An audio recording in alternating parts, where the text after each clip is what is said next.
Po lidhemi tani drejt për drejt me seancën e sallave plenare të Kuvendit të Shqipërisë, ku sapo kanë filluar edhe punimet e Kuvendit. Pika e dytë, njoftime. Pika e tretë, ju lutem qetësi. Pika e tretë, interpelancë urgjente me Kryeministrin e Republikës së Shqipërisë zotin Edi Rama, kërkuar nga një grup deputetësh të grupit parlamentar të Partisë Demokratike. Pika e katërt, interpelancë urgjente me Ministrin e Punëve të Brendshme zotin Besfort Lamallari, kërkuar nga një grup deputetësh të grupit parlamentar të Partisë Demokratike. Pika e 5, interpelancë me Kryeministrin e Republikës së Shqipërisë zotin Edi Rama, kërkuar nga deputetët Agron Sheha dhe Erald Kapri. Pika e 6, interpelancë me Ministren e Shëndetësisë dhe Mirëqenies Sociale zonjën Evis Sala, kërkuar nga deputeti Samir Koreshi. Pika e 7, interpelancë me Ministren e Shëndetësisë dhe Mirëqenies Sociale zonjën Evis Sala, kërkuar nga deputetja Erisa Xhixho. Pika e 8, seancë pyetje përgjigje me Ministren e Shëndetësisë dhe Mirëqenies Sociale zonjën Evis Sala, kërkuar nga deputeti Erald Kapri. Pika e 9, interpelancë me Ministrin e Infrastrukturës dhe Energjisë zotin Enea Karakaçi, kërkuar nga deputeti Erion Braçe. Pika e 10, interpelancë me Ministrin e Infrastrukturës dhe Energjisë zotin Enea Karakaçi, kërkuar nga deputeti Erion Braçe. Pika 11, interpelancë me Ministren e Arsimit zonjën Mirela Kumbaro, kërkuar nga deputetja Ina Zhupa. Pika 12, interpelancë me Ministrin e Bujqësisë dhe Zhvillimit Rural zotin Andis Salla, kërkuar nga deputetët Agron Sheha dhe Erald Kapri. Pika 13, projekt ligj për ratifikimin e kontratës financiare ndërmjet Republikës Shqipërisë dhe Bankës Europiane të Investimeve për punimet e infrastrukturës bashkiake për projektin Porta e Alpeve. Pika 14, projekt ligji për disa shtesa dhe ndryshime në ligjin numër 72/2012 për organizimin dhe funksionimin e infrastrukturës kombëtare të informacionit gjeohapësinor në Republikën e Shqipërisë të ndryshuar. Pika 15, projekt ligji për disa ndryshime dhe shtesa në ligjin numër 29/2024 për burimet ujore të ndryshuar. Pika 16, projekt vendim për disa shtesa dhe ndryshime në vendimin numër 166 datë 16/12/2004, rregulloria e Kuvendit Republikës së Shqipërisë i ndryshuar.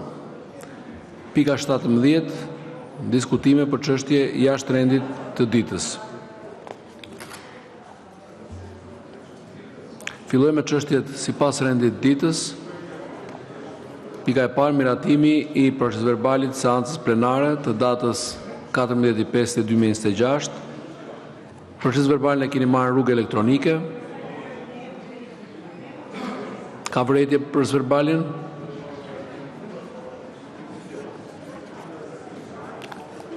Nëse s'ka vërejtje, miratohet procesverbali. Kalojmë te njoftimet. Ju njoftoj se në kuvend janë depozituar 3 projekt ligje nga deputet, 2 kërkesa për interpelancë, 3 kërkesa për interpelancë. Titujt e nismave të depozituara mund t'i gjeni në sistemin këtu në sallë, ndërsa materialet në faqen zyrtare të Kuvendit. Ju njoftoj se në datën 25/2/2026 u mblodh konferenca e kryetarëve, e cila mori në shqyrtim projekt kalendarin e punimeve të Kuvendit për periudhën 25 maj 12 qershor 2026, si dhe kërkesën e kryetarit Komisionit për çështjet ligjore dhe administratën publike për ngritjen e nënkomisionit për administratën publike në përbërje të Komisionit Përhershëm Parlamentar për çështjet ligjore dhe administratën publike. Në konferencën e kryetarëve nuk pati mirëkuptim lidhur me projekt kalendarin e punimeve të Kuvendit, ndërsa për ngritjen e nënkomisionit për administratën publike pati dakordsi dhe vendosi përcjelljen e projekt vendimit në seancën e sotme plenare datë 21/5/2026 për votim.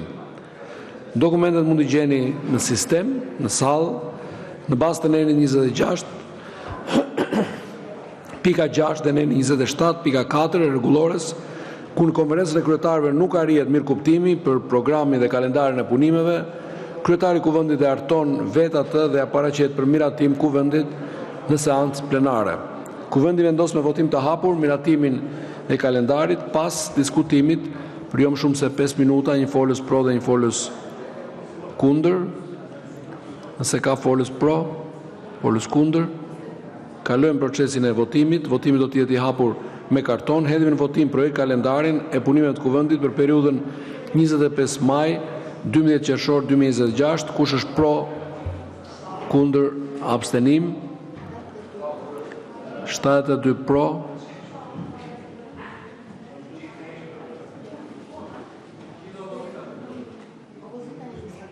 (23) kundër, abstenim nuk ka. Miratohet kalendari punimeve të kuvendit periudhën 25 maj 12 qershor 2026. Ju njoftoj se 2 interpelancat urgjente të parashikuara në rendin e ditës me kryeministrin dhe ministrin e punëve të brendshme do të shtyhen, janë në rendin e ditës, por për shkak të angazhimeve shtetërore jemi njoftuar që nuk mund ndodhen sot në seancë, ndaj do të zhvillohen në seancën e radhës. Vjoj me çështjet e tjera të rendit ditës. Para se të fillojmë me rendin e ditës, ka disa kërkesa për procedurë, zoti Tritan Sheu dhe zoti Redi Muçi, si dhe zonja Zhupa. 3 kërkesa.